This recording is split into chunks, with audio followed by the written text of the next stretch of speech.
Welcome, everybody. It is Thursday. Saturday. Yes. Saturday. I forgot to look at my watch. Saturday night.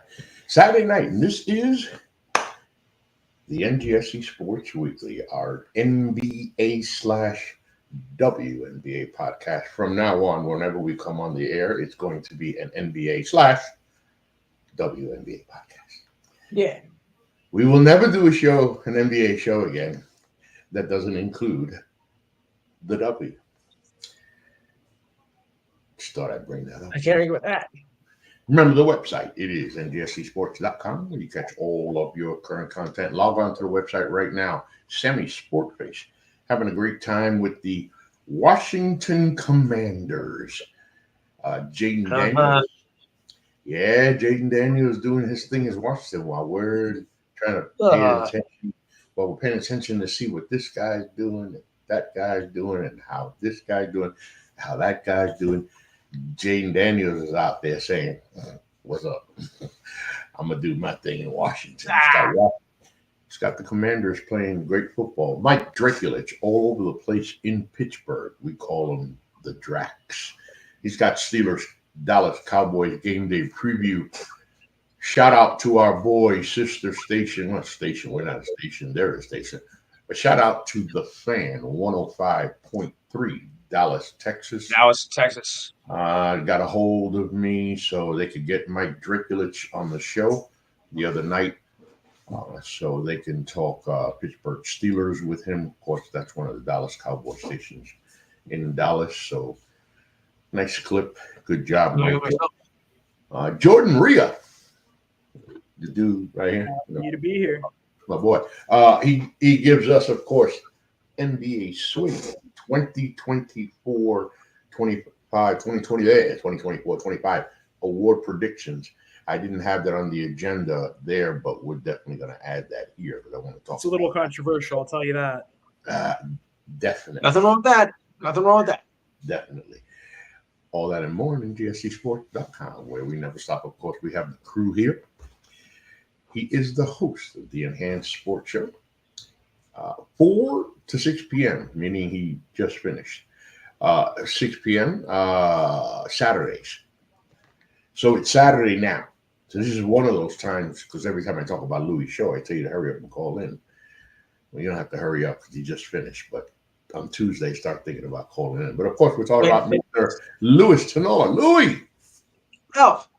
Louis, how about them Yankees, Louis? How about them Mets, Louis? Yeah. Hey, Louis, you go from being almost dead in the water. You did nothing through 8 innings, and all of a sudden you got your boy Pete Alonso coming through like Mighty Mouse to save the day. And he did. And his career. Yeah, true. Very good, Louis. And now, things are going pretty good in New York these days. Of course, the Mets and the Yankees are both in the playoffs, the MLB playoffs.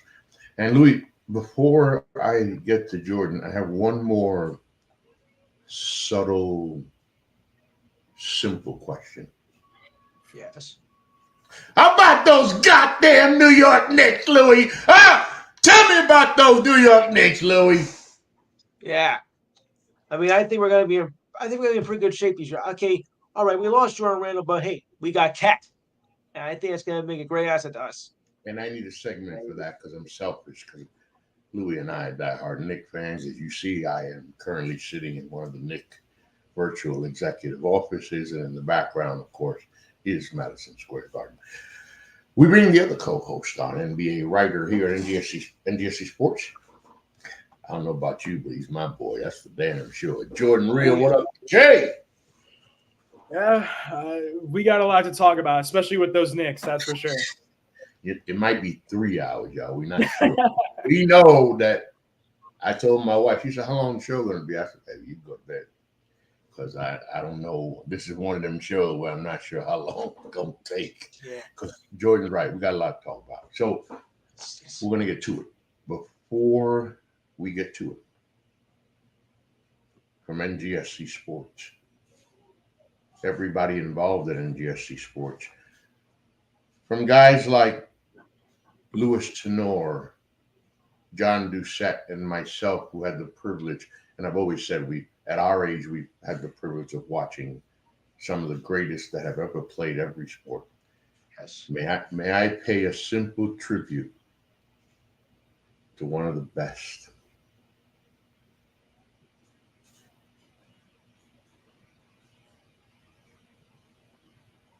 God rest the soul of number 55, Dikembe Mutombo.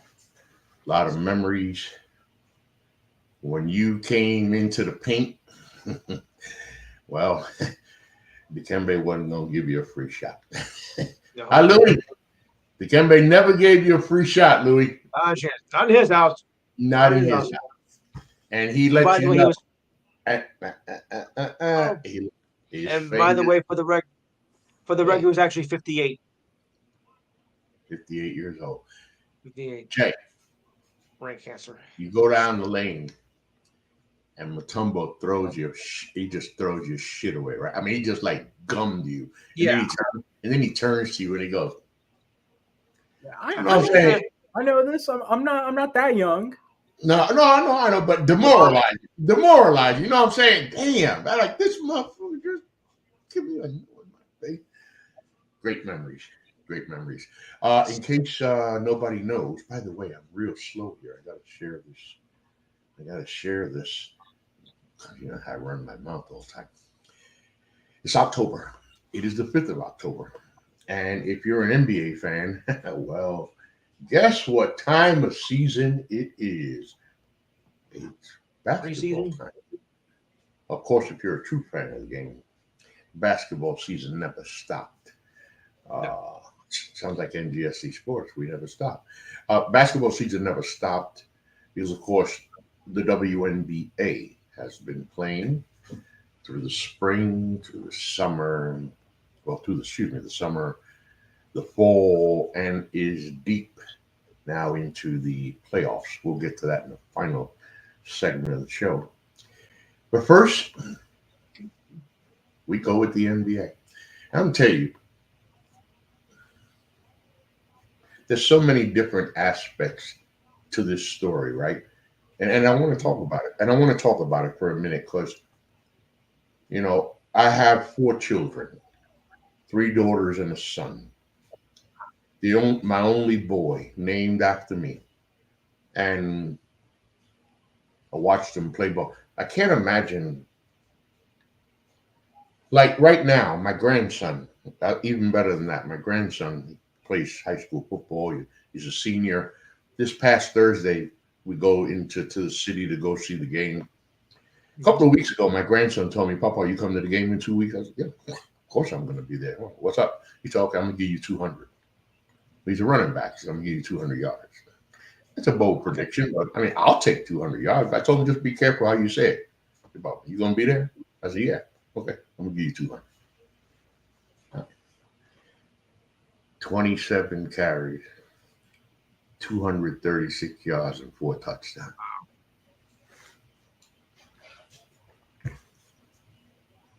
And they took him out about 2 minutes into the second quarter. And he sat out. He sat out the rest of the half. So in other words, that could have been 306 touchdowns. What am I getting at? LeBron James, Bronny James, father and son. I can't even imagine what that must feel like for LeBron James to be sitting there last night watching his son play for the Lakers. Bronny's in the NBA. A lot of questions about it, Jay. A lot of questions about the dynamics of this. How is it going to work? I haven't watched a lot of it, but I've been reading a lot about it, especially before the show, Jay.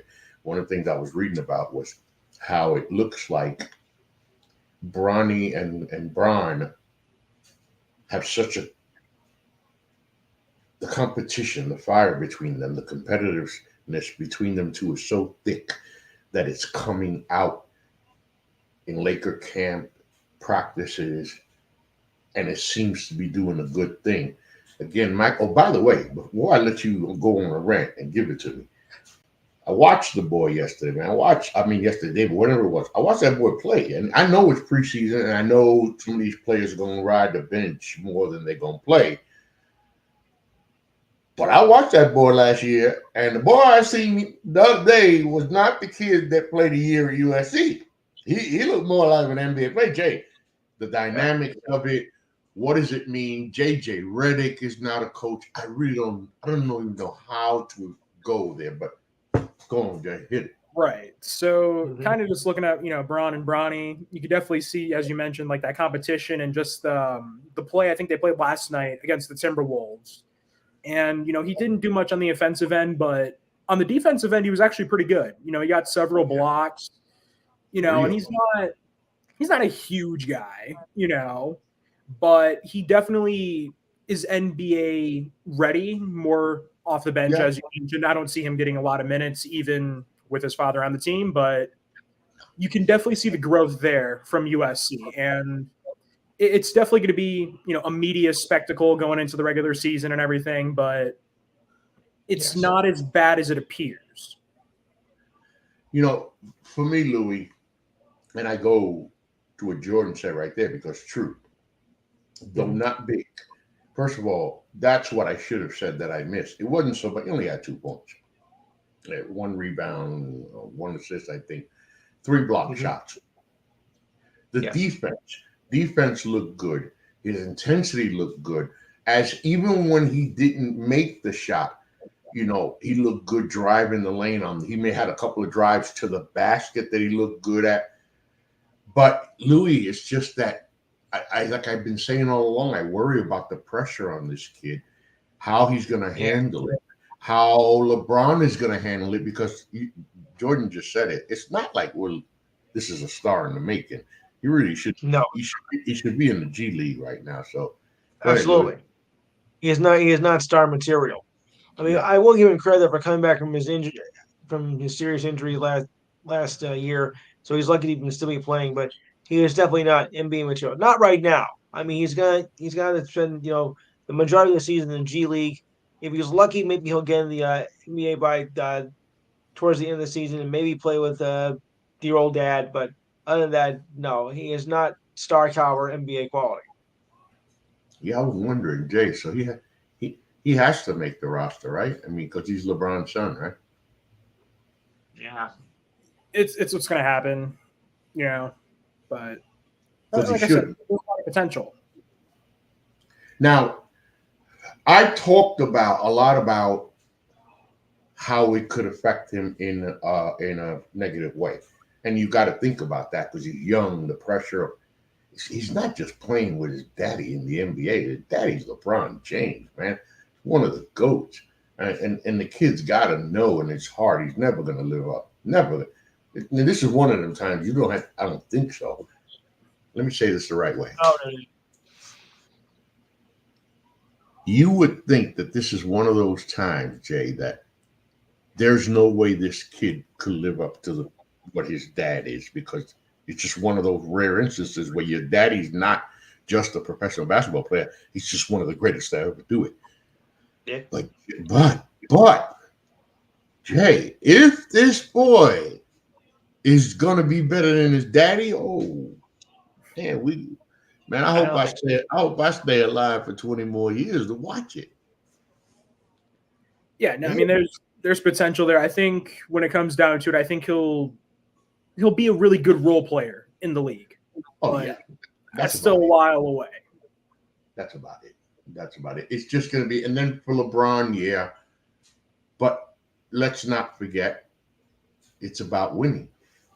You bring JJ Reddick in as the coach. I'm not hating. I'm not hating on JJ Reddick. I like his analysis, his knowledge of the game.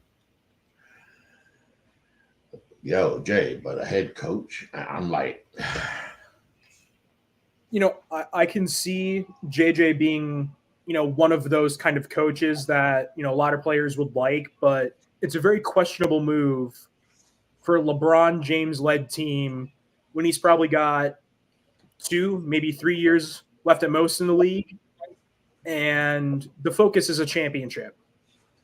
Reddick's not going to, coach them to a championship in year one.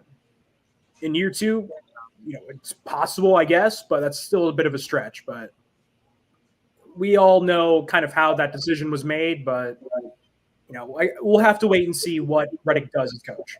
What really bothers me? What really bothers me is we can talk about, and I've read a lot and heard a lot, we talk about the dynamics of it. How does it work for Bronny? How does it work for Bron? How does it work for Rick? How do they feed off each other? How do they feed the team? I think we can agree it's still not really gonna, I don't think it's gonna make any difference to the Lakers season. Right. I mean, don't you play to win the game? Don't you play to make the playoffs? Don't you play to at least make a playoff run, a deep one?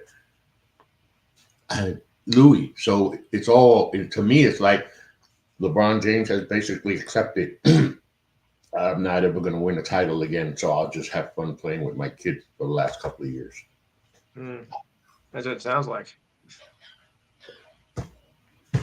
Look, I'm looking forward to it. Number one. So am I. If it when it happens. I don't see how he makes the team. I don't see it. I mean, even the worst player last year on the Lakers is better than Bronny. But we live in a politically charged world today, and politics don't only happen in Washington. Okay. No, we don't. During the off season, we had some moves.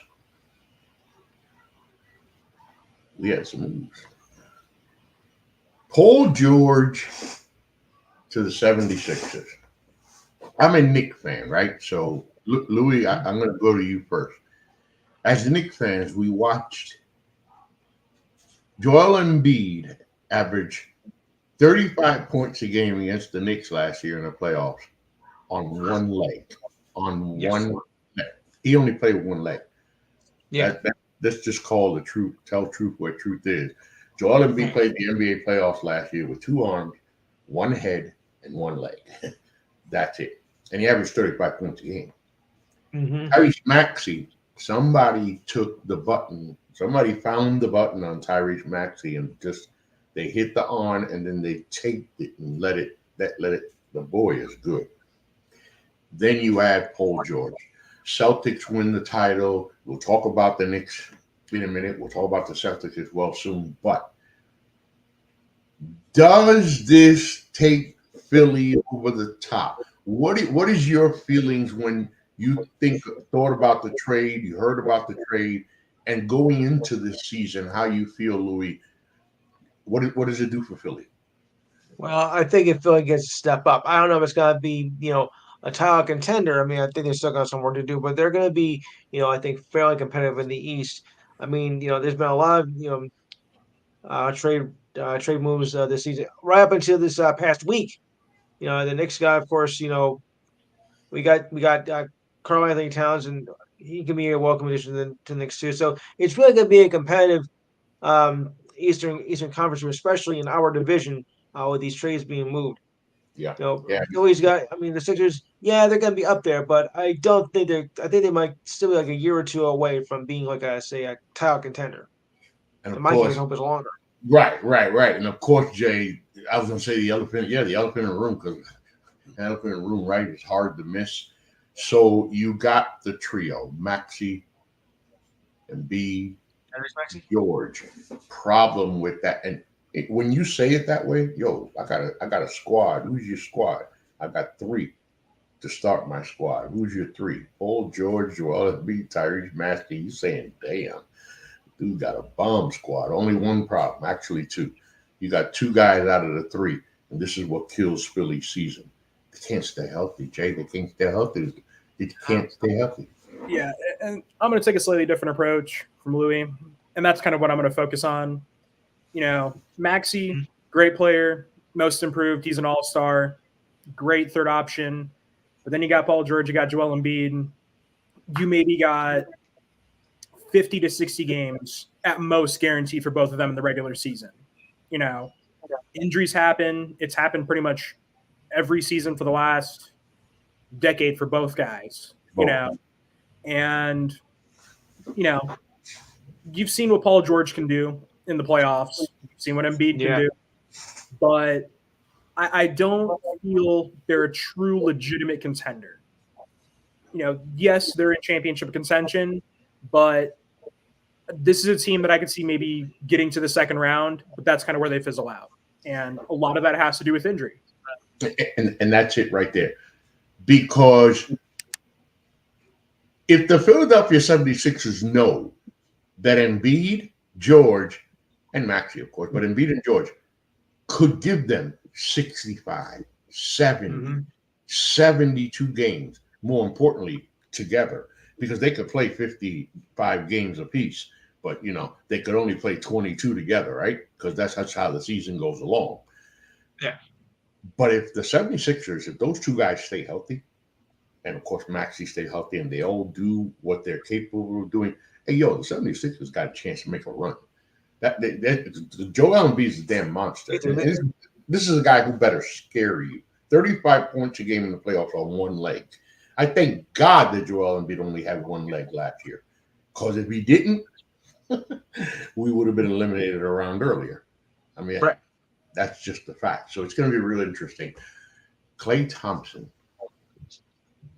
First of all, I go back to Steph Curry. I'm a Knicks fan, waiting to pick Steph with the 8th pick.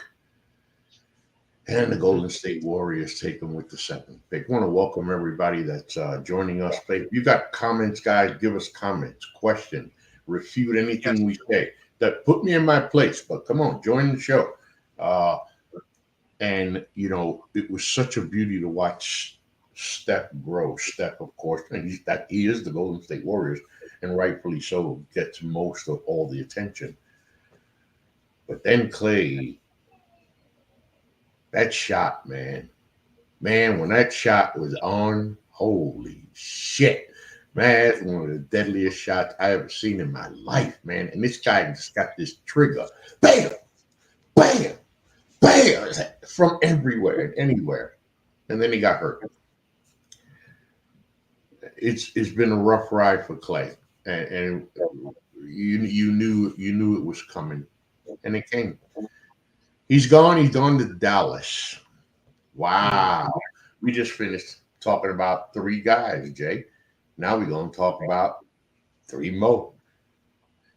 Kyrie Irving, who has been the butt of my criticism for years, and rightfully so, by the way, looks to have gotten it right this past season, at least righter than he's ever got it before. How much does that have to do with the pairing of Luka Doncic? How much does that have to do with Mark Cuban? How much does that have to do with him growing up and maturing? Now they add Klay Thompson. Jay, I'm gonna go to you with the same, just about almost the same shit. Okay, when I tell you, Luka, who's poised to win the MVP. Okay, I think he's gonna win the MVP this year. Kyrie. I can say whatever shit I want about Kyrie. First of all, one of the most purest, if not the purest ball handler I ever seen in my fucking life. It's just no joke. I mean, Kyrie Irving's got the kind of handles, people. I know you've seen it, but he got the kind of handles, man, where he's there, then he's gone. You wondering how the fuck is that good? And you add Klay Thompson. Yo, Jay. It's been a road back for Klay from his injury, but if he is fully recovered, you don't forget how to shoot the ball like he used to, bro. You don't forget. And his shots, if that could be one hell of a deadly team, Jay. Yeah, obviously just kind of Klay leaving Golden State was very shocking, but at the same time, not really shocking given how, the last season or two kind of went after their championship. But this is a really good opportunity for Klay. He doesn't need to be the number 2 guy. He can really, take a step back, be the number 3, kind of be where he needs to be on the floor. Especially when you got guys like, Luka and Kyrie who can create their own shots and also set the floor. You don't want to leave Klay open. If you mentioned with the injuries, if he's, ready to go, they will be a legitimate threat in the West. And it's highly likely that the Western Conference Finals is at least their minimum expectation next season. I mean, look, Louis. Yeah. First thing first, I love Klay deserves a shot. I want to see new blood on the block. I want to see what kind of difference they can make in Dallas. But for Klay Thompson, a fresh start in Dallas. Your thoughts, Louis? Yeah, coming from the last year, now moving on to the Mavericks, maybe that's what the Mavericks could use to get back to the finals and maybe potentially win this time. So that's I think a pretty good move there. Good solid move. Yeah, I think they knew they were going to get him. I like it. You see how far the Mavericks made it. Yep. This year, if they would have had a healthy shooter in Klay, absolutely. Yo, Jay, that was an NBA Finals squad. So in reality, when you look at the Mavericks and where they are, to me the key, obviously, is Kyrie. Because Kyrie has to continue. Kyrie's had to evolve. Not so much his game. Usually with an NBA player, it is your game that evolves as you learn the game of basketball, the nuances, the shortcuts, things like that. With Kyrie Irving, his adjustments has been himself, his attitude, the way he handles himself, putting himself before a team, and the stupid shit that he done. And let's not even forget how many games Kyrie Irving missed for reasons basically still unknown, okay? But if he truly got his head out his ass, yo, Jay, Klay, Kyrie, Luka. Like I said, I think the Western Conference Finals is their lowest expectation this upcoming season. And they are a finals team with this core.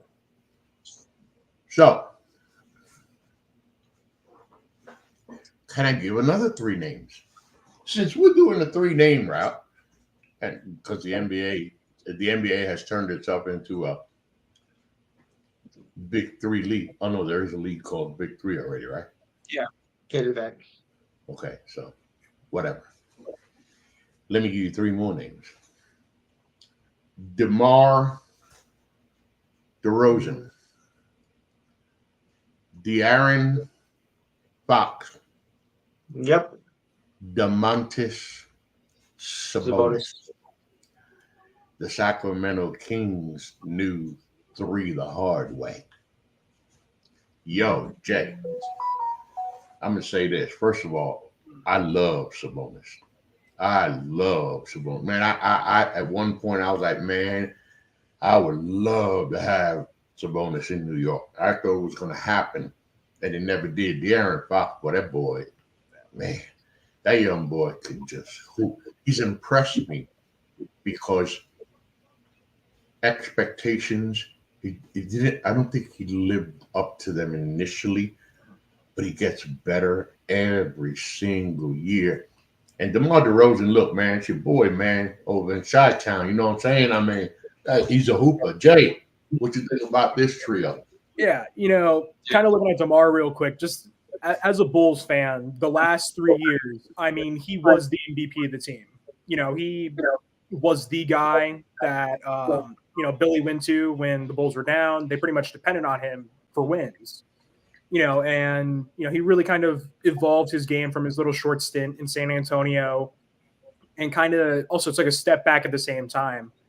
But now I believe he's probably in his mid-30s, and I think it's a good move, but it's also a very questionable move when the defense wasn't terrific last year and they're a very offense-heavy team, especially adding another offense-heavy guy in DeMar DeRozan.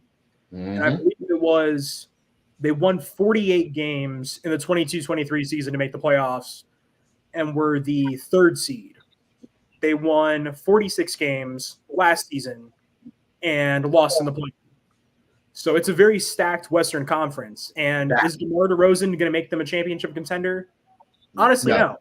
But they could still be in that, 6 to 10 tier is a realistic prediction for the Kings. Out of the three trios we talked about, Louis, this is the most unlikely to go as deep as the other two. But I love this setup here in Sacramento, Louis. So do I. Yeah. And, possibly make the postseason yet again. Now, I just need a quick score update on the sports scoreboard.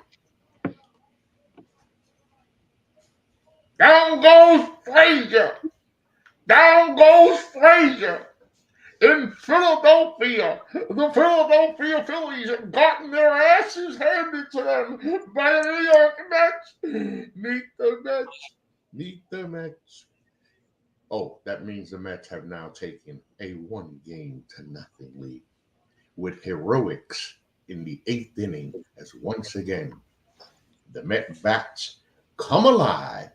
But I got one for you guys. Okay. Hold on. I got to make sure. I don't want to talk. It is the 4th quarter in Nashville, Tennessee, at the University of Vanderbilt. And with 2 minutes and 46 seconds left, the Vanderbilt Commodores have the ball, and they are leading the Alabama Crimson Tide 40-35. Wow. How about that? Now, Alabama just scored.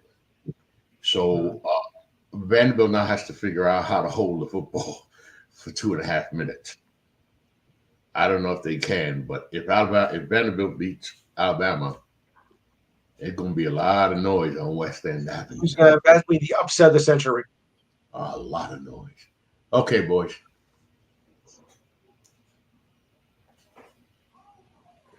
It's my turn.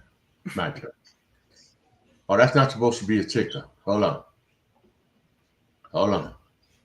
No, hide. Stop it. Edit. Not a ticker. Save. Show it. Boom! Listen. I'm a Knicks fan. You can't begin to understand what I mean when I say I'm a Knicks fan. I hopefully Louis should feel some of what I'm saying. Oh yeah. Through and through, since long before I was born. Snuck into Madison Square Garden. I rooted for some of the sorriest fucking New York Knicks teams you could ever root for. Same here. Louis, we had a lot of bad years. We have continued to have a lot of bad years. Yes. Then a man named Leon Rose came, who had a starting lineup that included Julius Randle, Elfrid Payton, and I don't even remember the 3 other guys. I'm not even remotely close. That's all I know is when Leon Rose came, Julius Randle and Elfrid Payton. Who the fuck is Elfrid Payton? But anyway, I remember. That's it. That's it. When the New York Knicks take the floor, start of the NBA season, they will have a starting lineup of Karl Anthony Towns. They will have OG Anunoby. They will have Josh Hart. They will have Mikal Bridges and everything at the point, Mr. Jalen Brunson, sir. I can't even begin to tell the world how excited I am for this season. Now, go back a few months. First of all, the Nova Knicks. There was only one piece missing. Yeah. Mikal Bridges. And lo and behold, they pulled the trigger. And Bridget, look, this is one of the best defensive players in the league, okay? It wasn't like they were just signing a good player.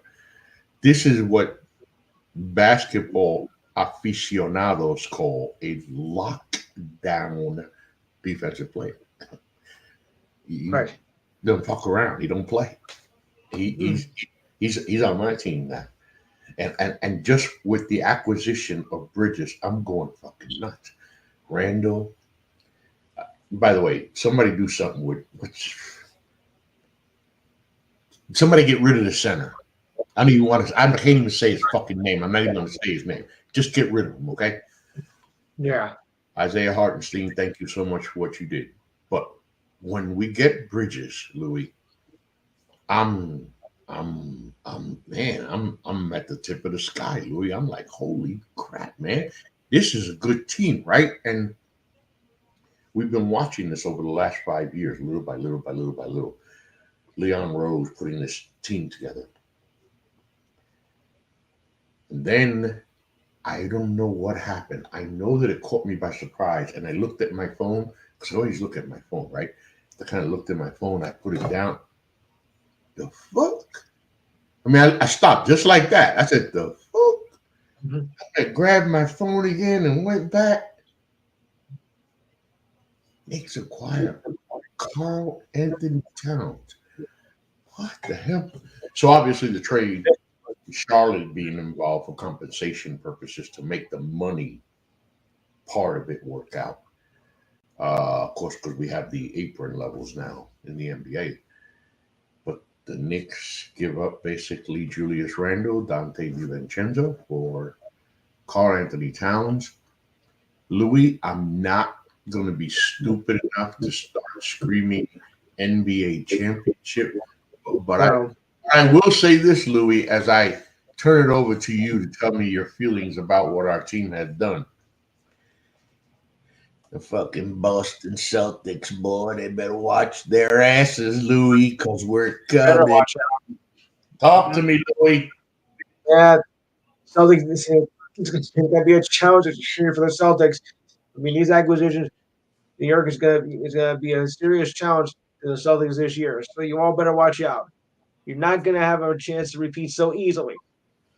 And, watch out for the Sixers, too.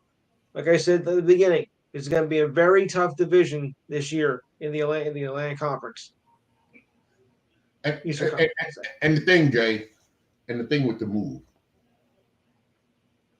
for the New York Knicks, they need right now, as a matter of fact, there's talks, Jay, I don't know if you heard, they're looking to try to get Marcus Smart. Mm-hmm. You see what Thibodeau is trying to do. He said, that was your coach. That's a defensive-minded coach. And here we are with Karl Anthony Towns. And Jalen Brunson, they finally were able to talk about it. And Brunson started talking about, and Josh Hart, talking about how this opens up the floor, how the spacing in New York is going to be beautiful. And it played right. You see how effective and a lot of times deadly Jalen Brunson is going to the basket. Now imagine being able to do that and kick it out to the best, statistically, the best shooting big man in NBA history. Yo, Jay, holla at me. All right, listen. So, for being realistic here, they are the biggest threat to the Boston Celtics. Okay, they're about as complete as you can get as a team. Especially after the Cat trade. I mean, as you said, one of the best shooting big men of all time.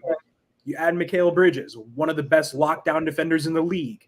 Could you imagine him locking up Tatum or Brown in the Eastern Conference Finals? He alone will take both of them and just lock them down. Whether it's in the third quarter, fourth quarter, he will hold them to as little points as he can. And then, as you mentioned, Jalen Brunson, I mean, he's just the man, But, obviously, kind of looking at what they moved on from Randall, I saw reports that, they really weren't able to come to terms on a new contract. So it was the right move to move on from Randall And, DiVincenzo, really great player, especially in his role, part of those Nova teams. But I think he will succeed in Minnesota. And I know we'll talk about the award predictions later, but I do see something for DiVincenzo this upcoming season as well. Yep, we definitely going to talk about that because hold on a second here. I don't know what's going on. Oh, okay. So going on the other side of this, because the Randall deal, Randall wasn't going to get paid. And by the way, first of all, as a Knicks fan, thank you, Julius Randle, for what you gave us. Yes. Did you frustrate us? Yes. Did you piss us the fuck off a lot? Yes. Yes. But you worked. You put in the work. And this turnaround, remember, it was Julius Randle, Elfrid Payton.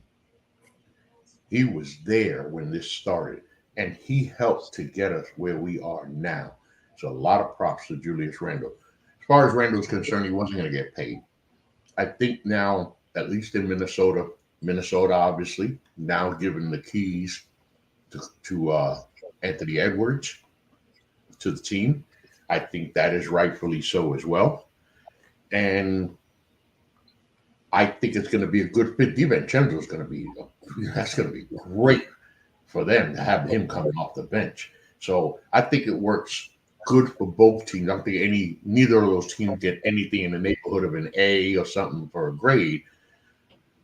But I think in the end, it also helps the Minnesota Timberwolves. Jay, I think it helps Minnesota, Jay. Yeah, as I mentioned with DiVincenzo coming off the bench, I think that's really going to help their depth, which is kind of their main problem going forward, especially when you have the Wolves pretty much sacrificing their entire future in terms of draft picks for Rudy Gobert. I mean, they don't have anything until 2031, I think, in terms of draft capital. So that's also why they traded for the rookie in the draft as well.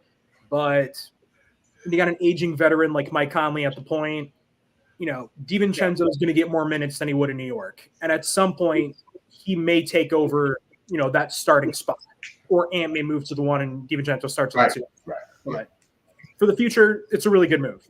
It's a really good move. And, of course, Patrick Ewing returned as an ambassador. More importantly, he returns back home. Louis, I know you felt it in 1985, in draft lottery, when the announcement was made that the New York Knicks have the rights to the number one draft pick for the 1985 NBA draft. And everybody, deaf, dumb, and blind, knew who the number one pick was going to be in 1985. That, of course, was the big man from the University of Georgetown, Patrick Ewing.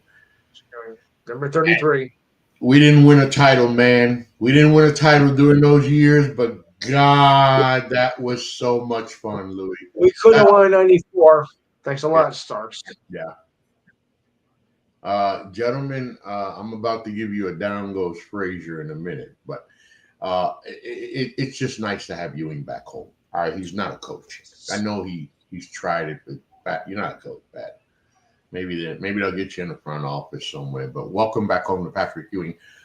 I want to see. Remember the dynamic between Cat and Thibodeau as they were together in Minnesota. So we'll see how that works. Cat is saying the right things. For example, that if he knows the system, he knows what's expected of him. Thibodeau turned around and talked about Cat's improvement, Cat's maturity in the game, how he's been able to improve his all-around game. Listen, as a Knicks fan, it's going to be very interesting to see because we haven't won a title since 1973, people, and I'm fast approaching 70 years old. I really want I really want a title, man. I really want a title. Yeah. I might get one, but we'll talk about that. We'll talk about that soon. Yeah. I mean, it's going to be interesting to see because the Knicks have to challenge the Boston Celtics, and that is where we go now. Is can the Celtics repeat? Well, they're bringing back the same team, Louis. I don't know. What are your thoughts, Louis? Can the Celtics repeat? Well, I hope not for my sake. Hold on, Louis, stop. Down goes Frazier. Down goes Frazier. Oh, Lord. The Vanderbilt Commodores are 30 seconds away from their first win over a number one team in the country, Bedlam. Hey, listen, let me tell you something. I love my home state of Tennessee. I love my home city of Nashville. Yes, I live in Clarksville. Clarksville, I love you too. When I got to Nashville, one of the first things I did was go to watch a Commodore game, Vanderbilt Commodore game. And these people were hanging out. There weren't that many people there.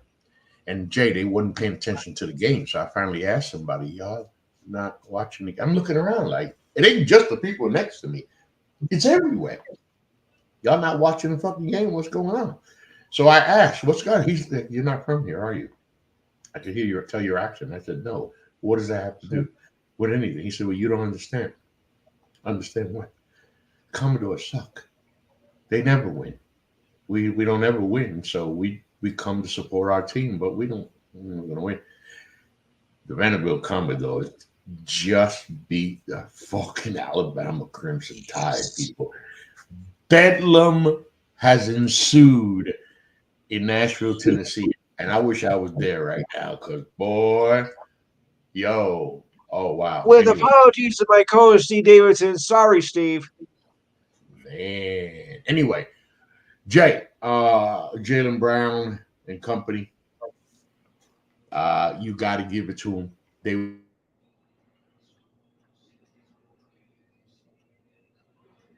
I think you cut out. There we go. But yeah, no, I think with Boston kind of bringing back the entire, pretty much the entire roster they have. I know Porzingis is going to be out for a handful of months. I think they're talking maybe December, January for his return at the earliest. But I think this year the field is open. We're definitely in a league of parity. Haven't had a repeat champion since the 2018-19 Warriors, or not 2018-19, 2017-18 Warriors.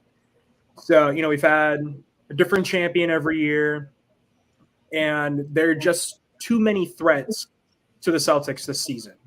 Whether it's, the Knicks or potentially the Sixers or, the Wolves, Denver, Dallas. I think this will be the toughest year to repeat in a very long time. Yeah. I don't know what happened. I think I touched something and then everything just went on me. It's the same team. It's a damn. Can you hear me? Everything good? Okay. It's a damn good team. It's the same team. And really, if you look at the NBA these last few years at the NBA champions, I think this Celtics team is more prepared to win an NBA championship than any of those teams. The only difference is that the rest of the league, and more importantly, the teams that count have gotten better, especially the Knicks. When they look at the Knicks, the Celtics got to look behind them, but it's not just the Knicks either, obviously, because you've got the 76ers who are there, who are also a good team. So that it's not going to be easy, but if there's a team I think that in the recent years that can repeat, Jay, I think it can be the Boston Celtics. 40-35, man, it's a sea of bodies at Vanderbilt. They number bodies all over the place. This is going to be out the biggest loss in years. And Jay, we are an hour in, and we haven't covered a lot of this. How the hell we done this in 45 minutes. Okay, well, we still got more to go now. Calm down, people. Well, thank you for joining us. So, one of the things about being a professional athlete, I'm not claiming to be a professional athlete, okay? I'm just saying, from my point of view, people, one of the things about being a professional athlete is being able to handle the pressure, the glitz, everything that comes with being a professional athlete. I can't change my background. Everything that comes with being a professional athlete. We have seen so many stories from professional athletes, how their careers, one decision made everything go sideways. In Memphis, we have a young man, and here we go with the ticker again, so hold on. In Memphis, we have a young man by the name of Ja Morant. What he was able to do in the first couple of years of the NBA, man, was like, and I don't know, Jay, it almost seems like a half a lifetime ago when we was watching Ja Morant grow and started to dominate so well. Alfredo, I'm coming up with that. Oh, I got it. This is for Louis. Let me do that first. Louis, what's up, my man? I told you I would tune in today. Sorry I'm late. You had my legs shaking from the full body massage you gave me last Saturday. Louis. I don't think you know this guy, do you? No. Wow. No. All right. Hey, Alfredo. You know. But you got to be who you got to be, you know. Yeah, right. Freaks in the morning, freaks in the evening, freaks in the east side, freaks on the west side. So we've seen where Morant got the Grizzlies, basically on a run, Jay, that by now, without the incidents that happened, Memphis might have had themselves a title by now. And what happened? Ja Morant decided to be a knucklehead, not once, but twice. And he may have cost this Memphis Grizzlies organization and himself a shot at ever getting an NBA championship now. But I ask you, Jordan Maria, are Ja and the Memphis Grizzlies ready to be a contender again? You know, that's a really tough question. You know, just kind of going back to the 22-23 season, they won, it was like 51 games, I think. They were the second seed. You know, everybody saw them like, hey, this is their time. You just saw what Phoenix did, kind of going to the finals. Maybe this is their year. And they lose to the Lakers. You know, Ja does all his stuff. Last season was pretty much a waste. You know, pretty much everybody was injured. Ja had a suspension. And now, as you said, it feels like their time might have passed. You know, are they a really good team still? Yeah, I would say so. They have, you know, Ja Morant, Desmond Bane, Jaren Jackson Jr. You got Gigi Jackson, who had a really great rookie year last season, Marcus Smart. But at the same time, all these teams around them have gotten so much better. You know, OKC, when the Grizzlies were that number 2 seed, OKC was a play-in team. They weren't even close to the championship yet. And they just leapfrogged them.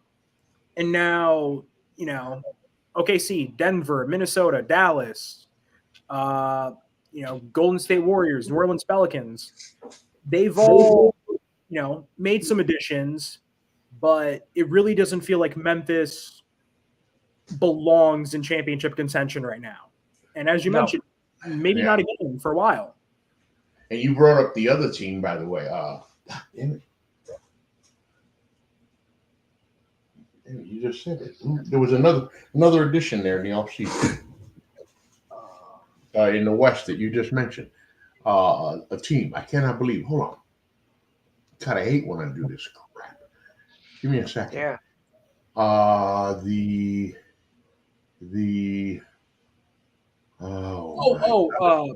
Pelicans. No. The Thunder. The Thunder. All right. You see what the Thunder did, this young team did. And remember, going into the playoffs, the Oklahoma City Thunder was that young team that you was like, God, Lord, these guys are good. How far can they go? And you saw them maybe, and now they're the beneficiaries of Isaiah Hartenstein. Listen, he gonna fit in so good. Hey, I gotta say it this way, yo, Jay. It might not be flashy and pretty, Isaiah Hartenstein, but white boy could hoop.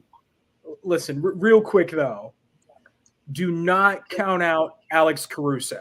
Okay. Oh no, you're right. Caruso's there too, right? Exactly. Yeah. A two-time all-defensive guard who has Yep. the potential to be a defensive player of the year. Right.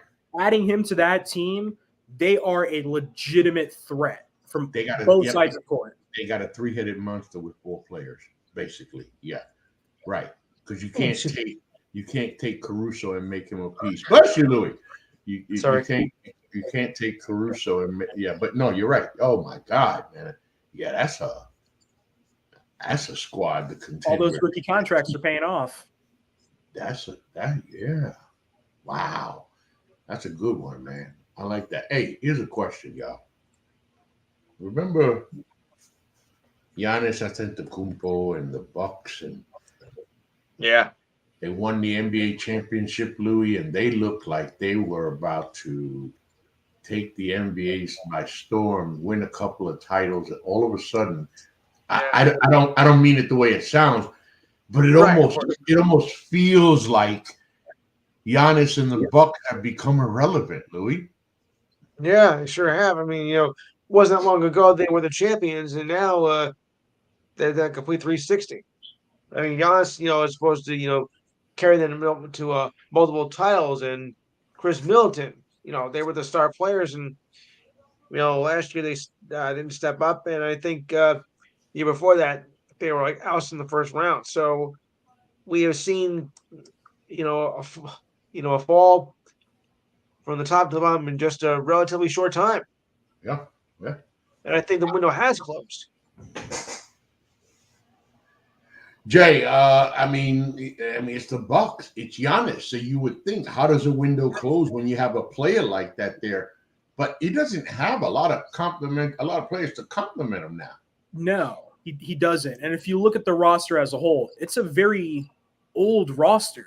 You got Brooke Lopez, who, was drafted in the 2008 draft. You got Chris Middleton, who, he's not recovering from the injuries like people thought he would. Mm-hmm. He's not the player he was before. Mm-hmm. And even Damian Lillard.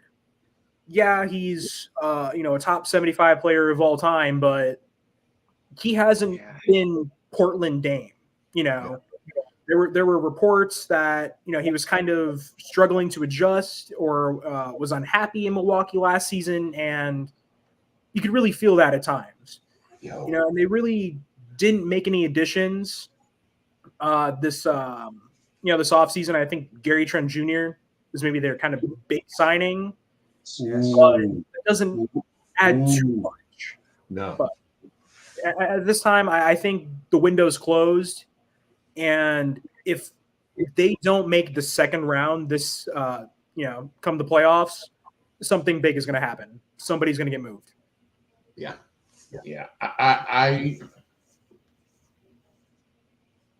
I feel bad in a way because I forgot about Dame. I forgot about Dame being there, and that should never happen. But then it made me think when you said Dame, I said, oh, shit, I forgot about Dame. But then I said to myself, well, then that tells me the state of the Milwaukee Bucks when I can forget Damian Lillard actually plays for the Bucks. And he never, I don't know why. It's just me, man. But when I watch games or highlights of the game and they show Lillard, it was almost like, I know I'm wearing a Milwaukee Bucks uniform, but I don't know, why do I still feel like I'm in Portland? It just didn't. I don't think it fits. I don't think it fits. And I think that the window has closed for Milwaukee. Absolutely has closed. By the way, I should mention, we have to stretch this because Sammy Sportface will join us at the bottom of the hour to join us for the WNBA segment of the show. So I have no choice but to string this along. So here's how we're going to string it along. Let me do this. Let me do a little copy and paste, create a new banner, and let the man talk to himself. So Jordan rewrites his weekly NBA swing, and this week he brought us his 2024-25 award predictions. Jay, I'm going to be quiet and let you roll. Yeah, I mean, I guess, let's kind of start and some of the, I call them the lesser awards, Coach of the Year. I had Tom Thibodeau. I think for the New York Knicks, I think this is really a good year for them. You've seen what Thibs has done for the Knicks over the last handful of seasons, 3 playoff appearances and 4 seasons. So, I mean, he has the perfect team around him, and adding Mikal Bridges and Karl-Anthony Towns, this is going to be a 50-plus win team. And just kind of meshing all of these stars together, it will be a great season for New York, and I think Thibs should get recognized for that. Yeah, I mean, are there any discussions there? Is any coaches? Well, yeah. I mean, my you don't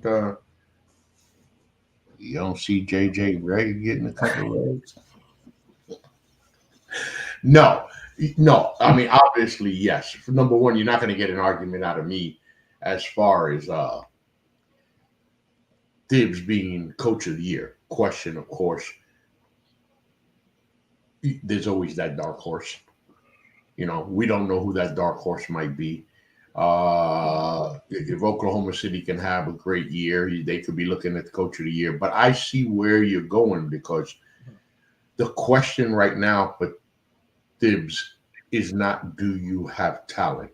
He has plenty of talent now. Now the question is, if you're such a good coach, let's see what you could do with this talent. And if he can do it, then yeah, Louis, we got a Coach of the Year. Yeah, we do. And I'll lead you. Let me lead you in, Jay, because I did this wrong. Because Jay, we're talking about like the lesser ones. So, for example, I like this right here. I'm gonna go this route. Rookie of the Year, you go with Reed Sheppard. Yeah, just kind of. I know this draft class has not been seen as a great draft class. Arguably, one of the worst draft classes in recent memory. Yeah, but there are a few players who, kind of have potential coming out of the gate, and Reed Sheppard is definitely one of them. You've seen what he did in college, a 50% three-point shooter, which is insane. That's probably not going to translate to the league, but I mean, he could still be a great three-point shooter in the league. And you look at where the Rockets are. They're a young team who has that play-in potential that should be in the play-in this season. Yeah. But, he's going to have to fight for his role. You got Jalen Green, starting guard for the team, who's in a contract year. So, I mean, you got him. You got Fred VanVleet, So, I mean, there's going to be competition for those spots. But I think Reed Sheppard can do it. You've seen what he's done in college. Like I said, you saw what he did in Summer League. He was one of the best performers in Summer League. And currently, I know a lot of, betting outlets have Zach Edey as most likely to win Rookie of the Year. I don't see that happening. He's likely to get a starting role, yes. But outside of the paint, how valuable is he to the Memphis Grizzlies and just as a player? And you're right, because you've seen the potential of Reed Sheppard and what he was able to do at Kentucky. But in your article, Jay, you also give us the numbers when you tell us that here over the Summer League, this kid averaged 20 points, 5 rebounds, and 5 assists a game. Hey, listen, I don't know about y'all, but that's not anything to sneeze at right there. Right. No, not at all. Yeah. You know what I'm saying? If he can come close to those numbers, as a rookie, man. Right. And as I mentioned, there's a lot going on with the Rockets. I think a lot of it depends on what they want to do with Jalen Green, but Reed Sheppard should have the opportunity to potentially take that starting spot at some point over the course of the season. Yeah. I'm curious to see if he could do that. Yes, because where he is, of course, now gives him the opportunity to do that. So that's going to be interesting to see. Let's see where I'm at here. Give me a second. I just want to be able to update our scoreboards and everything. Holy. Vanderbilt fans stormed the field after historic win. Yeah, it's Unbelievable. it's a pretty big one. Just making sure there are no more surprises here. Dodgers shut the door on Kershaw. Yeah. Willie, who's the only team that can beat the Dodgers, Willie? This is a perfect example. The Dodgers themselves. Of the Dodgers beating themselves. They can't help it, man. They can't help it. Okay. Next award. Where am I at? Over here. Now, here's interesting right here. You have Victor Wembanyama with 2 awards, and I'm really curious. So Jordan starts his article off with the Defensive Player of the Year. Wembanyama, which I would expect that out of the young cat this year. Yeah. This is going to be a pivotal year for him because usually with a highly touted high NBA draft pick, you give him 2-3 years to, and then you get your return. That's when you get your return. Wembanyama, of course, is one of these rarities. So that's supposed to happen now in year 2. He had a great year 1. The boy's a stick. He needs to gain like 100 pounds, but he's really good at what he does. And Jay gives us the numbers here. Last season, San Antonio Spurs center and rookie Victor Wembanyama would finish second in Defensive Player of the Year voting behind Minnesota Timberwolves center Rudy Gobert. Wemby would average 10.6 rebounds a game, 8.4 defensive, 3.6 blocks a game, which led the league, and 1.2 steals per game. Yet that wingspan can get in the damn way. But I scrolled down and then saw that you also are going to give him the Most Improved Player of the Year award. Now, that's the one defensive player. But Jay, where do you get that one from? That's curious. Yes, I was not happy to pick Victor Wembanyama as most improved. Let me start by saying that. Yeah. But over the last decade, we've seen a real change in the most improved player award. Used to go to players like Jimmy Butler, CJ McCollum, Giannis Antetokounmpo, who were at that time, they weren't the players they became. They kind of moved into that 20 points per game kind of role. I know Giannis was you saw Giannis as a rookie in kind of those early years, still a very lanky player, wasn't getting much time on the floor, but was still had that potential. And then he became that star. And, you look at the last 4 or 5 award winners. These players have all become first-time All-Stars in the seasons they've won the award. I believe it was Brandon Ingram, Julius Randle, Ja Morant, Lauri Markkanen, and then last year was Tyrese Maxey. Yep. These players were already stars, but they just kind of took a little bit of a jump. Whether it was 5 points a game, 6 points a game. It's a very unfair award, especially now because you're not giving it to players who are improving the way they should. Right. For example, Kobe White last year, he went from potentially being traded from the Bulls, scoring 9 points a game, to scoring almost 19, 20 points a game, and becoming that number one guy now with DeMar DeRozan leaving. But that's just not who the award's going to now. No. It's going to these first-time All-Stars who are jumping from 20 to 25 points a game like Tyrese Maxey and Lauri Markkanen.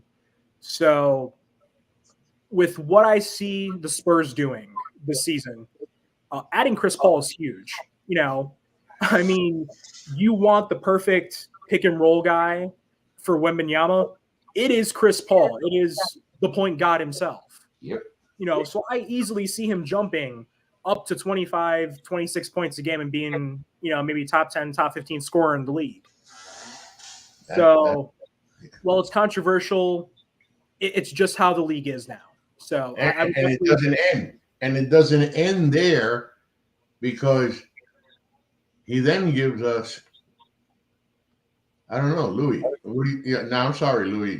Wembanyama, Defensive Player of the Year, obviously, Louis. But that most improved player surprised me, Louis. No, I wouldn't put as most defensive. Yes, but most improved player of the year, not by a long shot. No.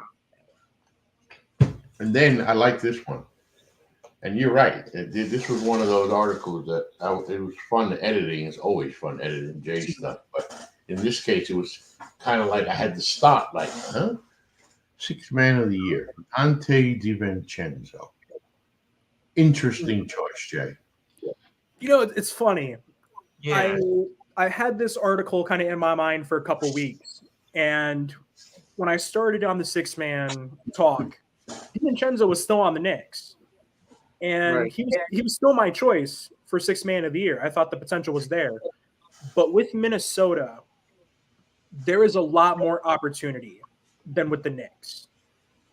As I mentioned earlier, you have Mike Conley as the starting guard, a veteran in the league, one of the older guards in the league. He may have a couple years left, but it's a really great opportunity for DiVincenzo off the bench, because he's going to get those minutes, and the depth is extremely important to Minnesota. And pretty good, too. I like that, because he's not only going to get the minutes anyway as a sixth man, he's going to get some extra minutes, because he's going to need to spell Conley at times so Conley can last through the season. So he's going to have.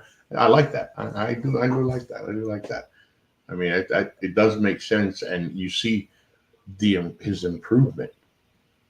Last year was just like, wow, man, for the Knicks, and he continues on that trajectory.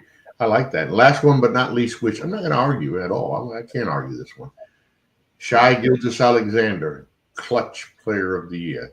Let me tell you, you talk about a basketball player that I didn't see coming. You talk about a star that I didn't see coming. I was checking his stats last year, the year before, actually. And last year, I'm like, yo, dude gives you 30 a night. Like, no problem. None, Jay. Yeah, I was it was a tough award to, predict, given, last year's winner being Steph Curry. You have names like Curry, DeRozan, I believe De'Aaron Fox is in there as well, but you kind of look at the landscape of the league and those players that are kind of connected to the award. I don't see the Warriors being in the same position they were last year. They have a good team, but I don't see them being in a lot of clutch games. You're right. And you take DeRozan from the Bulls, who I believe had over 40 clutch games, and it all depended on DeRozan in the clutch. Mm-hmm. And now you pair him with De'Aaron Fox, who is another name. I believe he won the award as well previously. You now have to split those clutch duties. Who do you give the ball to? Who can you depend on more in the clutch? Yeah, and he does have other players there to complement that clutch. Yeah. I'm excited to see how the Kings handle that. But Shai Gilgeous-Alexander is one of the more underrated clutch players, even as a superstar. So I think where they're headed, I know they're one of the best offensive teams in the league. They got better, a lot on the defensive end as well. But he's definitely proven to be one of the more dependable players in the clutch. And as I mentioned, I see him winning the award this upcoming season. Yeah, he's really good, Louis. That kid is really good, Louis. Too good, if you ask me. It's going to be a great compliment there. And it's true, because you look at the other players you mentioned, like you said, De'Aaron Fox, and now DeRozan with him. You're going to have two clutch players on one team. And not only that, with DeRozan now, he doesn't have to be as clutch. And Curry, because you would think off the top, you're thinking Curry. I mean, God Almighty, when you talk about clutch in the league now, I didn't think about it until you said it, Jay. Yeah, it's not the same team, and he's not gonna get the opportunities, as many opportunities to be clutch anymore. So wow, yeah, hell, I like that. I like that a lot. Once again, the Alabama Crimson Tide have gone down to the Vanderbilt Commodores 40-35. The New York Mets strike magic and beat the Philadelphia Phillies. Louis, when do the Yankees play? Don't they play tonight? They're playing as we speak. 3-3. It's 3-3 in the fifth, bases loaded, no one out. Hey, Louis, let's go Royals. Yeah. Right? What do you think, Louis? Let's go Royals. You want to be thinking that, but I'm not. Oh, I thought you might be there. Hey, listen, by the way, I did check this out here on ESPN. ESPN has their NBA early trade preview. Seven. Yeah, yeah, that's interesting. 7 players. I have to continue reading. I have ESPN Plus. What in the hell are you talking about? So do I. They said to continue reading. What did you people log me out or something? Don't do that. That's not nice.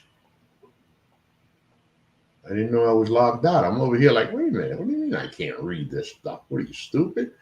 Okay. Number 1 on the list, Zach LaVine, Chicago Bulls. Zach's been, you know what I'm saying? No surprise, right, Jay? He's been in all kinds of conversations when it comes to trades. Listen, I am one of the few Bulls fans that I would say is a Zach defender. You know, since being traded to the Bulls, he hasn't had a really good team. You know, the teams have been horrible.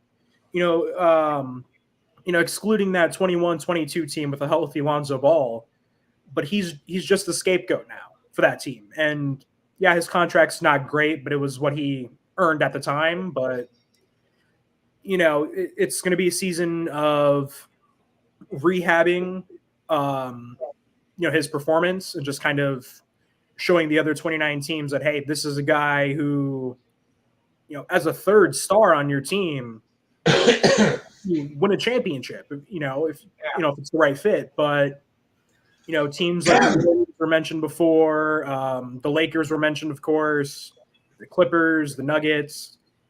But Jay, Jay, 130, he got almost 140 million still owed to him. Yeah, and who's going to take that deal? Because Zach LaVine, I think, correct me if I'm wrong, and I'm not trying to take nothing away from this game, but he kind of like blew up at the slam dunk contest. Yeah, and he was kind of known as a dunker for, you know, a handful of years, but he got more recognition as a shooter.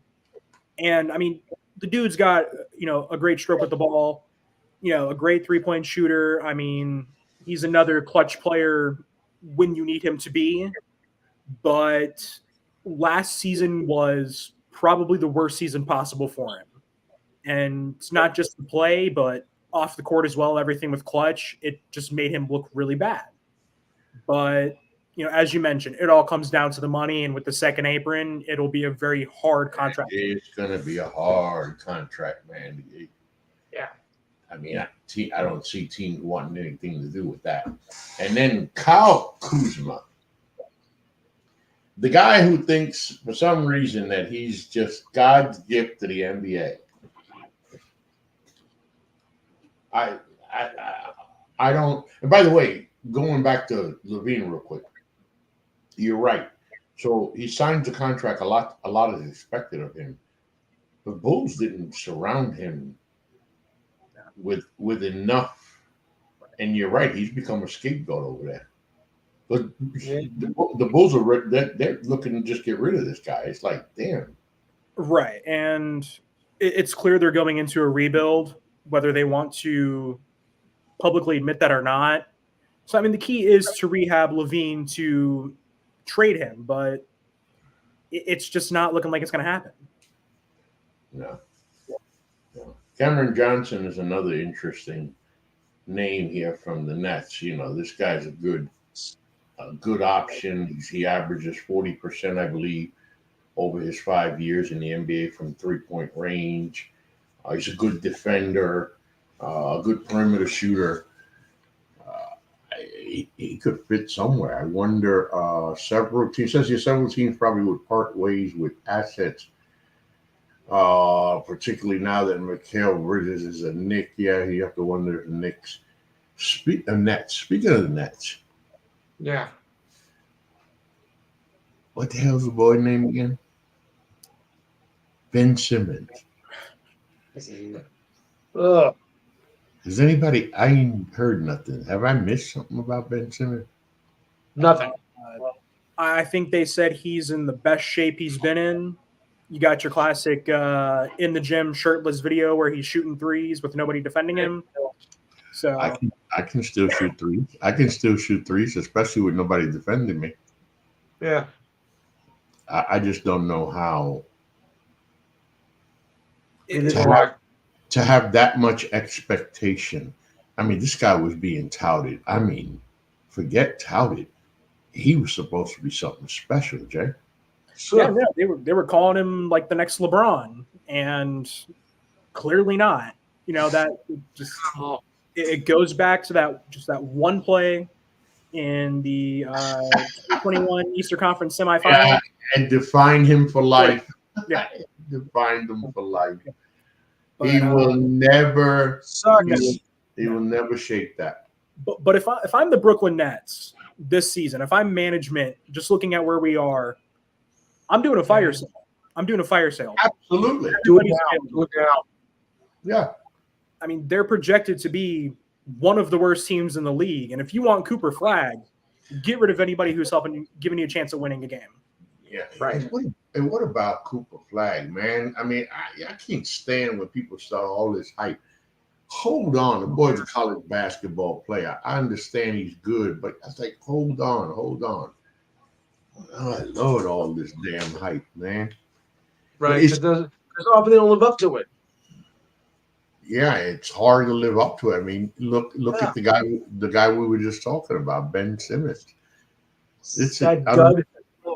By now, Ben Simmons was supposed to be a juggernaut. This day is a joke. I mean, a joke. And it's not just the butt of jokes because of that one game. It isn't like Ben Simmons had done anything in the NBA to scream about. I mean, yeah, he's a defensive player, but it's not like he's. I'm interested to see, of all we talked about, we know that Ja Morant is that good. We know he's that good on the court. Now we got to find out if he's that good up here. Because it's now when Ja Morant's got to realize boyhood to manhood, bullshit to real shit. You got to make that transition. Because if you can make that transition, this is one player in the NBA that can transform his team by himself. He's so damn good. But I hope that his stupid decisions, and God, those are two stupid bonehead decisions. Mm-hmm. I hope it didn't cost him and the Grizz. Because they were fun to watch, man. It was fun to watch. What's the name's going to come back this year too? Who's that center? Steven who? No, I think he was with the Rockets now. Steven Adams. Yeah, he went with the Rockets. Who's what you call it? Memphis Grizzlies. I'm curious. Depth chart is better than roster. All right, Ja Morant, Marcus Smart, Desmond Bain, Jaren Jackson, Zach Edey. Yeah, Edie moved right into the starting lineup. No question about that. Scottie Pippen Jr., you are not your daddy. No. No. Other than that, hey, yo, actually, Memphis, AOJ, they don't have much, really. After their starters, man, they pretty bare. Yeah, I don't think they're the contenders they once were, but they could move on from Marcus Smart. That could get them, potential draft capital, maybe young talent that maybe teams given up on. But and Knicks have draft capital. I would love to see Marcus Smart in New York. Absolutely would love. I'm sure you would. I'm sure you would. I would love to see him in New York. Holy moly. Okay, listen. I know that Charles Hartley, Sammy Sportface, is supposed to join us for the bottom of the hour for this, but I'm going to start it. I don't know if he's coming, but I cannot hold out any longer. So I'm going to do what I'm going to do. I'm going to do what I'm going to do. The WNBA. Yep. Back in 1994 or 95, my wife, myself, and our oldest girl heard about the announcement that there would be a women's National Basketball Association. As I got to say this, I'm arguing with people on Facebook because the guy is asking me, are you trying to tell me that you prefer the WNBA over the NBA? All day, every day of the fucking week, all day. Listen, don't let it be the Liberty and the Knicks on at the same time. I might have a problem watching my Knicks. Yeah. What has transpired over the next 28 years since the inception of the WNBA? Number one is a testament to all the misogynistic, sexist, sorry piece of shit men in America that have always demeaned women and put them below them.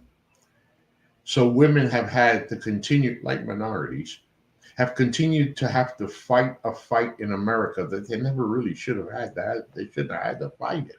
Right. They just want to play ball. That's all they want to do. You don't like women playing ball? Don't fucking watch it then. Don't read about it. Pay it no mind and keep your comments to yourself. Because most of you that are commenting, these women would whoop your ass on the court while you talk all that shit. The 2024 WNBA season started with anticipation and hype that the league had never seen.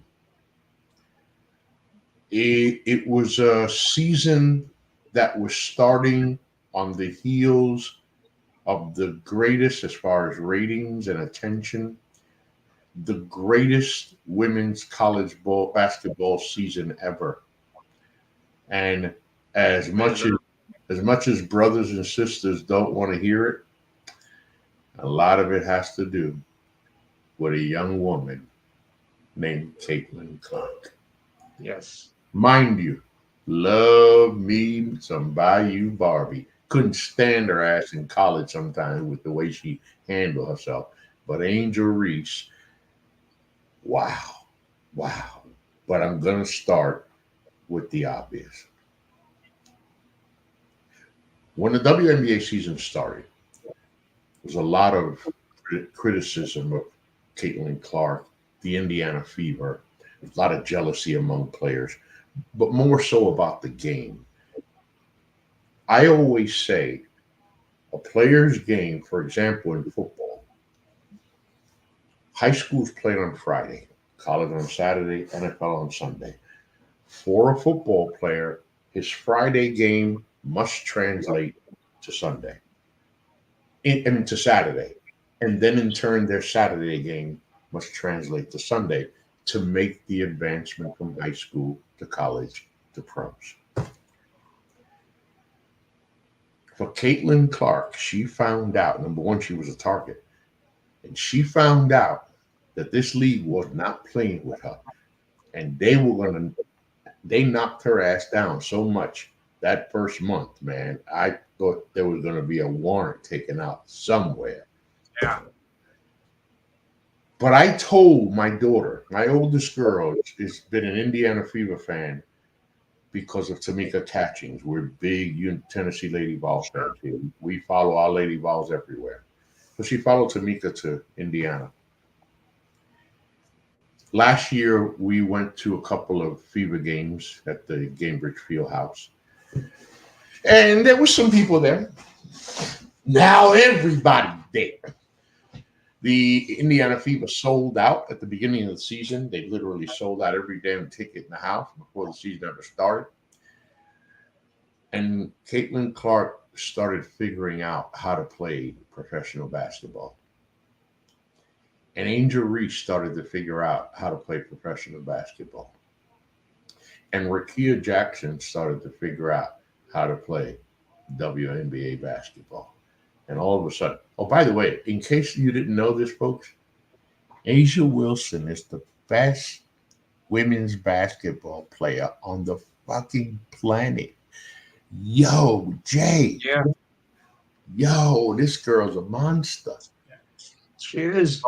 So, Louis, first with you, your thoughts on the 2024-25 WNBA regular season. We're not talking about the postseason yet, but the regular season. What do you think, Louis?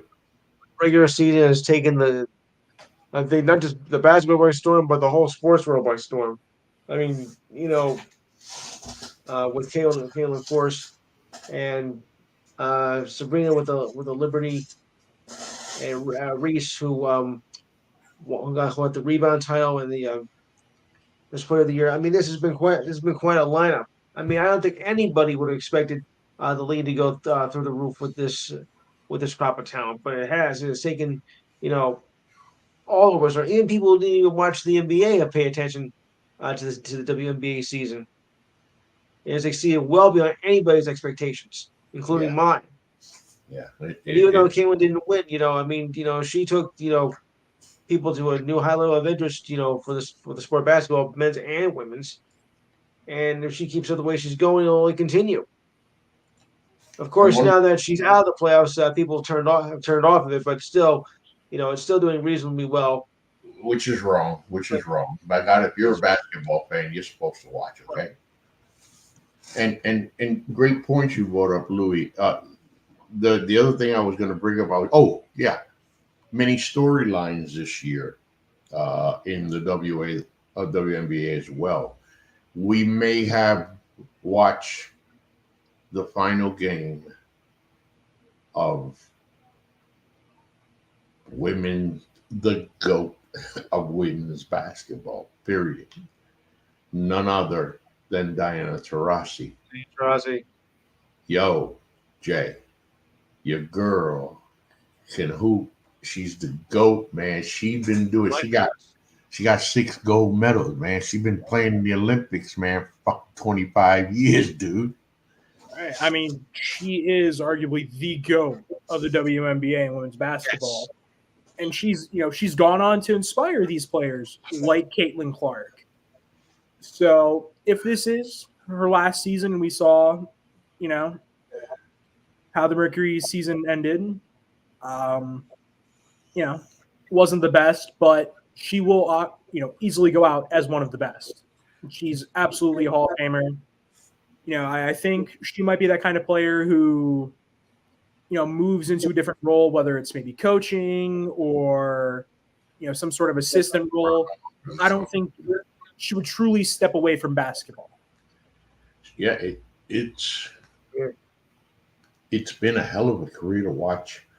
There's Rossi and me, my wife, my daughter, and for us University of Tennessee Lady Vols fans, obviously we couldn't stand Diana because she was She played at UConn, and Yeah. she won 3 or 4 NCAA titles.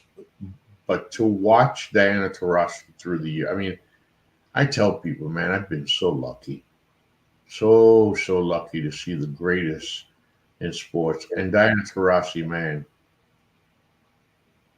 thank you, Diana. Thank you, Diana, for some of the greatest memories of a lifetime. Now I see what's going on. So all this time I'm wondering, why can't I change my background? What the hell going on? Well, what happens is when my camera changes on me and screws me over, as you can see, that I'm able to change the camera, I'm like, man, what is going on here? It's still not letting me change background, but that's better.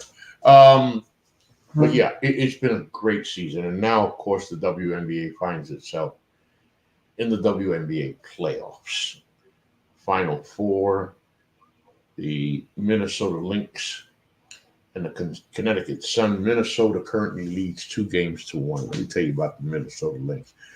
When you talk about the Minnesota Lynx, you're talking about names like Sylvia Fowles. You're talking about names like Maya Moore. You're talking about names like Lindsay Whalen. Let me tell you about Lindsay Whalen. Lindsay Whalen played 4 years as a Minnesota Gopher. She took the Minnesota Gophers lady basketball programs to height they'd never seen before. She is currently there, of course, as the head coach now of the Gophers.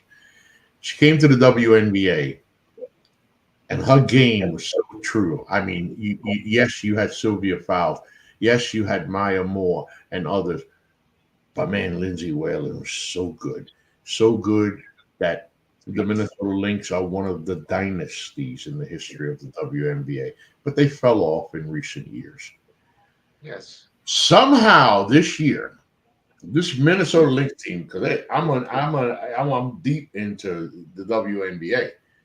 Let me just get something here so I can get my shit together, so to speak.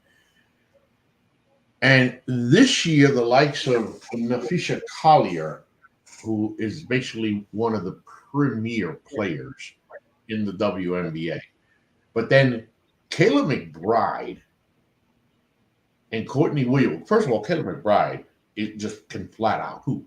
What she's been able to do with Nafisha Collier on that team, and complemented. Oh, by the way, the Indian, not the Asian girl, Lisa Pill. Congratulations to her for being drafted by the team. But Elena Smith is another one. Courtney Williams. This team has meshed together to bring Minnesota back to what they used to be. And they're playing a Connecticut Sun team, a Sun team with title aspirations. Alyssa Thomas is basically a triple-double waiting to happen in Connecticut. I mean, she's had one of the better years. And I love her game. DeWanna Bonner. Let me tell you something about DeWanna Bonner. DeWanna Bonner's been playing the WNBA for like 80 fucking years, man. She don't go and still hoops her ass off. Can still put up the three. Still lock down defenders. Still shut the hole down with her blocking capabilities. But the story for me in Connecticut has been Marina Mabry. What does she average? Somewhere around 15, 16 points a game. God damn, that girl has. And Connecticut's been one of those teams I've been worried about. But Minnesota just got the big win in Connecticut to give them the 2-1 lead. The other series, of course, is the New York Liberty against the 2-time defending champion Las Vegas Aces, who, of course, are coached by my favorite WNBA player of all time, Becky Hammon. Listen, when the Liberty put this team together, Louis, I was talking earlier, Louis, about the Knicks and the possibility of a title in the future. Yes. The New York Liberty are seeking their first ever WNBA championship. And You have Brianna Stewart, a former MVP and WNBA champion, 3-time. Donko Jones, Sabrina Ionescu, Courtney Vandersloot. These were all put together. Let me tell you something. My girl, what's her name? Leonie Fibich. And who's the other girl? Ivana Dokic. Damn, those two girls have been coming through clutch all season long. But they find themselves in a fight. An early 2-0 lead. Las Vegas wins game 3. Game 4 now in Vegas. A huge game for the Liberty Louie because they cannot lose to Vegas.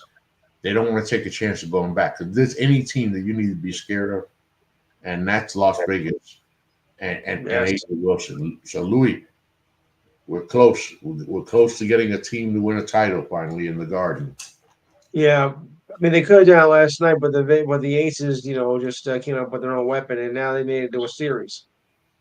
Yeah, they are the two-time defending champions, so I mean, it was not going to be a cakewalk by any means, because Vegas knows how to play. Yeah. So now we go into a game 4 tomorrow and see if we can wrap up there and go for the finals for the third or fourth time. And hopefully this time we can win a title. And of course, Caitlin Clark, of course, was named Rookie of the Year. Other awards will come. A'ja Wilson wins her 3rd MVP. The numbers, the viewership, the recognition, the respect. Finally, a time for women, especially in this politically charged world we live in, full of misogynistic and sexist assholes for men out there. It is so good to be able.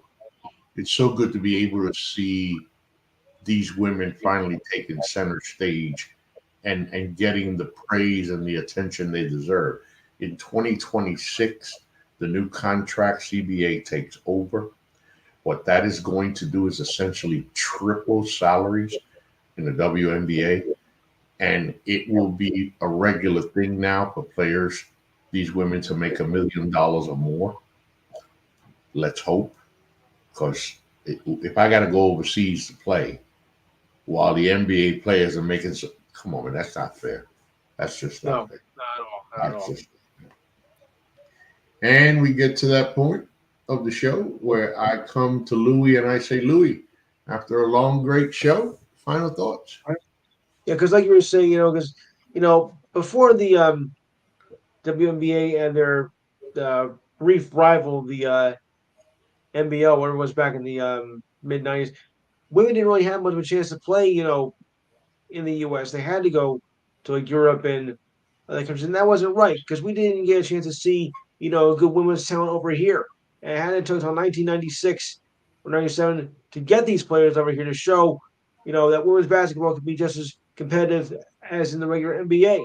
And it took that long to get to it. And now here we are 25 to 30 years later, and the WNBA and the women's basketball has now become more of a closer front runner than any other league in recent memory. And Kathy Engelbert, the commissioner, deserves a lot of credit as well.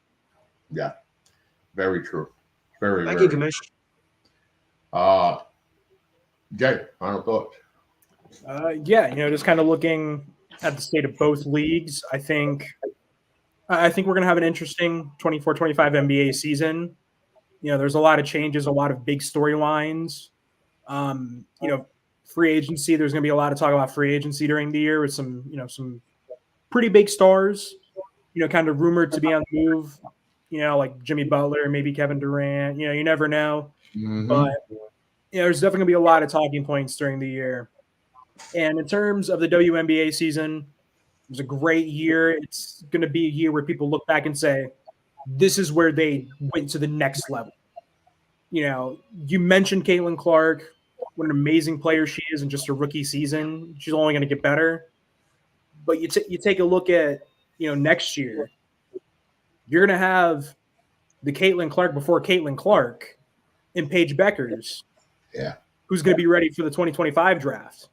And she's another player who's going to change the landscape of the league. Mm-hmm. So we're definitely in exciting times for the WNBA as well. I like that, Jay. I like that. Caitlin Clark before Clayton Clark, but that's true. Paige Becker, until she got hurt. You know, I felt so bad for her, man. That girl ain't no joke. No joke. And she's still recovering. She's still recovering. So by the time she gets to the WNBA, she's going to be good and healthy. That's going to be nice. So, see, my final thoughts center around both of my New York teams. The New York Liberty, one win away from getting to the WNBA Finals again. A team that was built for this for one reason only, to win that elusive first title. And as a fan, I can smell it, man. I smell it, but we got to put out Asia and Las Vegas, because if you don't, Las Vegas is just going to go on and win their third title in a row. I just don't think either team in the West can hang with either one of these teams. Rather, the other teams can hang with these. So we'll see.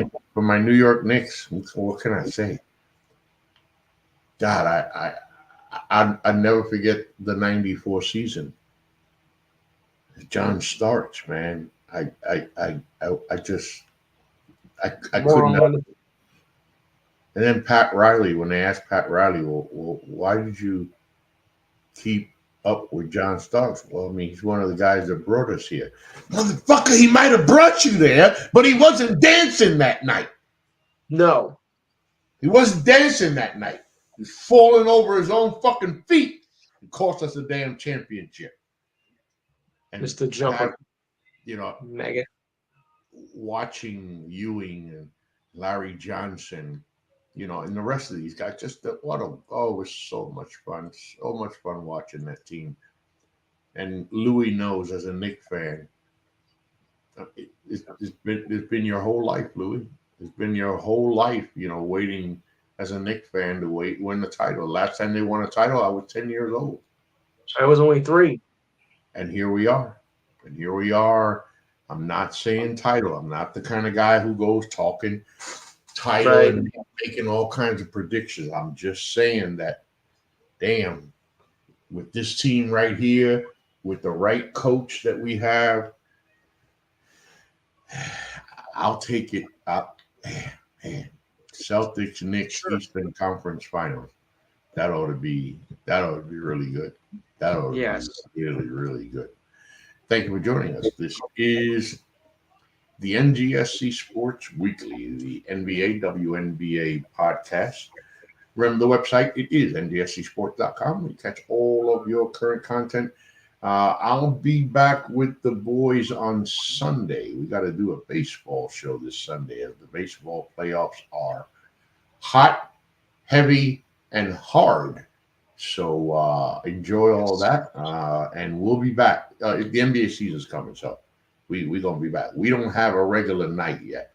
Wednesday's usually the night, but I'm shuffling the other shows, and looks like I'm going to be able to work from home for good, which will help. So we'll find all that out. Until then, peace.